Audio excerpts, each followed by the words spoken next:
Welcome back to the channel, everyone. Hope you all are enjoying physics. So today I picked up a very good problem from Pathfinder. It's from the chapter Properties of Matter. Mainly the surface tension concepts, and obviously some oscillation, SHM concepts are also involved. So we'll look into that we'll explore that in the solution anyway. And if I'm not wrong, this question is actually from IPHO 2014, right? So let's proceed. First, read out the problem once. A soap bubble of radius r and wall thickness h is made in vacuum by blowing a diatomic gas in it. Surface tension of the soap solution is sigma and density is rho. Find molar. So there are two parts of this question. First one is asking about the molar specific heat of the gas in the bubble in terms of molar gas constant r. So you need to find the equation of states. At any state, whatever the equation is followed by the gas, right? For isothermal, we write PV equals to constant. Similarly, we'll look into that what is the process followed by the gas. And second part is asking about find expression for angular frequency of radial oscillations of small amplitudes. Consider that the heat capacity of the soap film is much greater than that of the gas in the bubble, and that thermodynamic equilibrium established in the bubble in a time that is negligible as compared to period of oscillation. So deal with the first part. We'll deal one by one.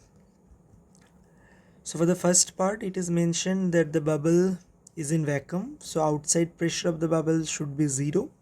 And as we know that if we go from outside to inside, the concave side, we'll get an excess pressure, and that is del P amount I have shown here. And for bubble, del P should be 4 sigma by R, right? 4 sigma by R. And if it was a liquid drop, we have only one surface, then we would write delta P as 2 sigma upon R. So inside pressure is nothing but 4 sigma upon R, and that is I have shown as P, right?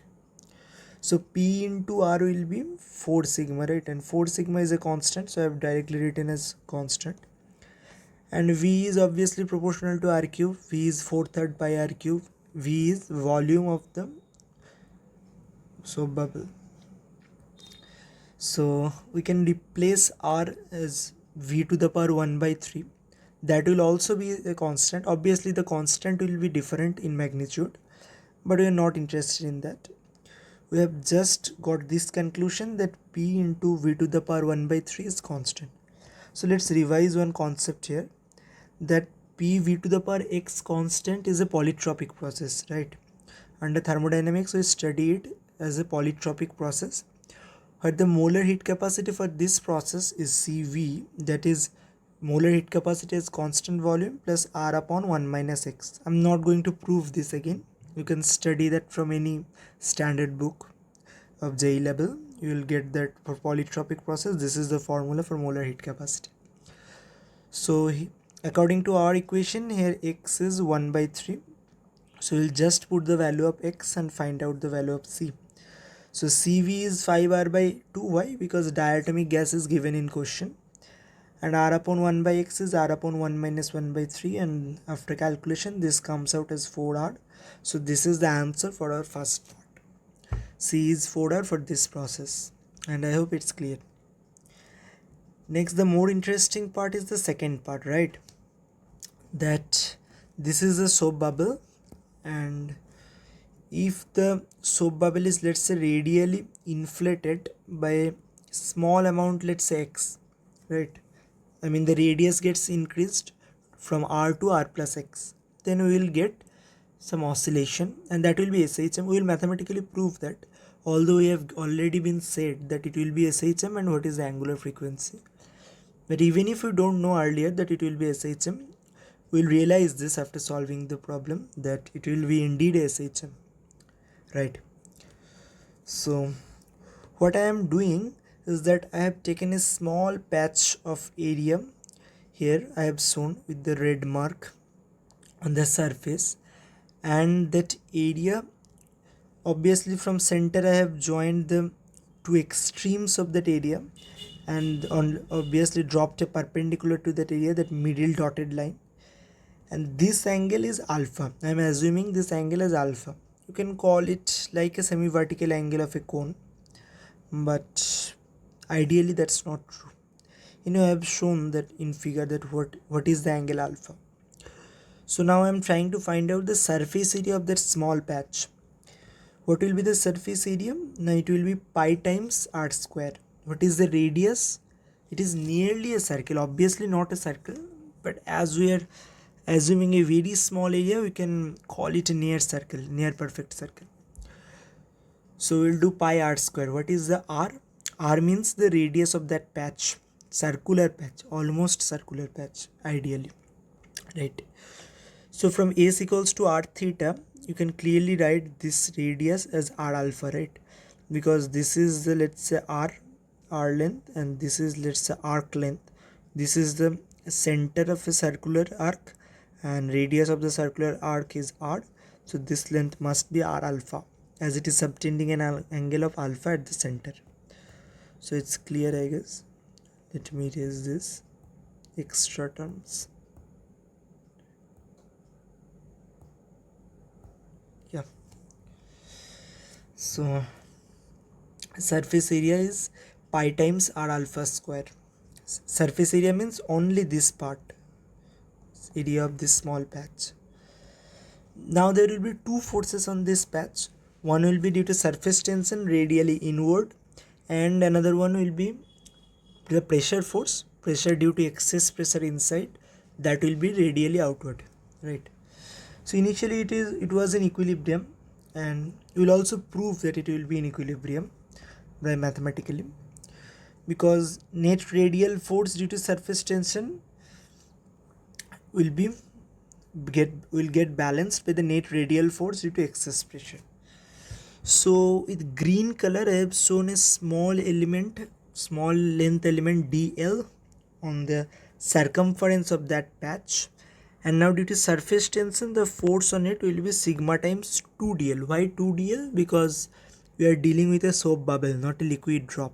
If it was a liquid drop, we would have written sigma times dl only, right? So it is sigma times 2dl, and it will be obviously tangentially, I mean this angle should be right angled, right? So this angle was alpha as per our assumption, so this will also be alpha, and this angle will also be alpha, because this will be 90 degree minus alpha, right? I hope it's clear, because it's a very clumsy figure. I don't know if you are getting it or not, but yeah. So all the angles I have explained. Now I have only shown the vertical component here, because all the horizontal components, if you take a DL element here, there will also be a vertical downward component, and another one will be radially outward, or you can say horizontal component. So all these components will get balanced. So only the vertically downward, I mean as per this figure vertically downward, actually it is radially inward. That should be more specified, right? Radially inward component will be finally there. Okay, so I have just shown that component 2 sigma dl times sine alpha. As alpha is very small, because our patch is also very small, we can write it as 2 sigma dl times alpha. I mean sine alpha as alpha. That is a very standard approximation. So we will just integrate this term to get the total net radially inward force. All the terms are constant except dl, so we'll simply get integration of dl, that will be 2 pi r alpha. So finally it will come out as 4 pi sigma alpha square times r. And what will be the net radial force due to excess pressure? The excess pressure was P, because excess pressure and inside pressure is basically same, as outside pressure is 0, and S is the patch area. So pressure times area will be the force. Pressure was 4 sigma upon r, and area was pi times alpha r square, alpha r whole square. So this will also be 4 pi sigma alpha square r. So these two gets balanced at equilibrium. Now the radius of the bubble, now I have assumed that the radius of the bubble has been increased by a small amount of x. right? Here x is very small as compared to r. That is what we do in SHM, right? We displace the body from equilibrium position a very small amount and then measure the restoring force, and from there we calculate the omega value, angular frequency value. There was one line, let me highlight that in the question, that yeah, for second part it is given that the thermodynamic equilibrium establishes in the bubble in a time that is negligible as compared to the period of oscillation. So that is the hint that we will go with isothermal process. I mean, we will assume the temperature of the bubble to be constant. So as temperature is constant, PV is constant, obviously. So initially it was pressure P and 4/3 pi RQ was the volume, and after the radius gets increased to R plus X, I have assumed the pressure as P dash, and obviously volume will now be 4/3 pi R plus X whole cube. So P dash comes out like this, and if we take R common from here, there will be R cube term outside, and that R cube gets cancelled, and we will get this. And from here I have done the binomial approximation, right? I have just written the first two terms. If we binomially expand this term 1 plus x upon r whole to the power minus 3, we will get infinite terms. But as per our standard approximation, as the higher order terms will gradually tend to 0, we have just written up to the first term, I mean the linear term in x. So this is the current pressure. Current pressure means the pressure after the radius gets increased to R plus X. Similarly, S dash is the current surface area of that small patch. Obviously, you just replace R with R plus X in the patch area formula. So you'll get something like this. And again, using binomial approximation, I have written up to the second term. Second term means the linear term in X. So these two are the pressure and surface area of that patch after the increment in radius. So current inward force due to surface tension. Okay. So initially it was, let me show it here. Yeah. Initially this was the radial inward force due to surface tension. So here only R has been changed to R plus X. So we'll just replace R with R plus X, and we'll get the net inward force due to surface tension like this.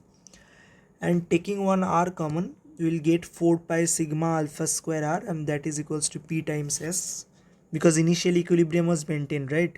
P into S was 4 pi sigma square R. I have shown that also here. Yeah, it was PS equals to 4 pi alpha sigma square, 4 pi sigma alpha square R.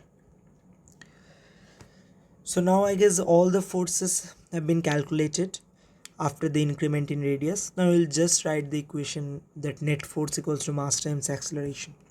So what is the mass of that patch? S was the surface area of this patch and H was the thickness. So the volume of the patch will be S times H, and we'll multiply it with density rho, and we'll get the mass. So that is what I have written here. So mass times acceleration is P dash S dash. Obviously it is radially outward, the pressure times surface area, and this force is due to surface tension, that is radially inward. That's why I put it with a minus sign.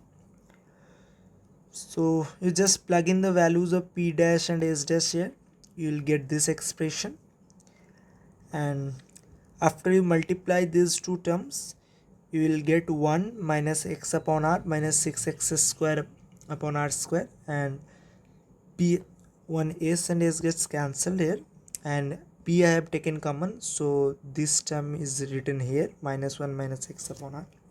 So 1 gets cancelled, and as x was very small compared to r, you can neglect this term to 0. X square upon r square is very small, and finally two terms remained here, one x by r and another x by r, both with negative sign, that is minus 2x upon r. So finally you just divide both the sides with rho h, and I have put the value of P as 4 sigma upon r here, and this is my final equation, and this shows that the motion will be an SHM where acceleration is proportional to negative of x, right? And this term is omega square, angular frequency square, and we were asked to find the angular frequency, so omega will be square root of 8 sigma upon rho h r square. So that's all for this question. I hope it's clear to all of you, and it's a quite nice problem. I mean, I liked this problem very much. I have also done this problem during my JEE preparation as well, and yeah, it's a very good problem. Thank you. That's all for today, and stay tuned for more interesting problems.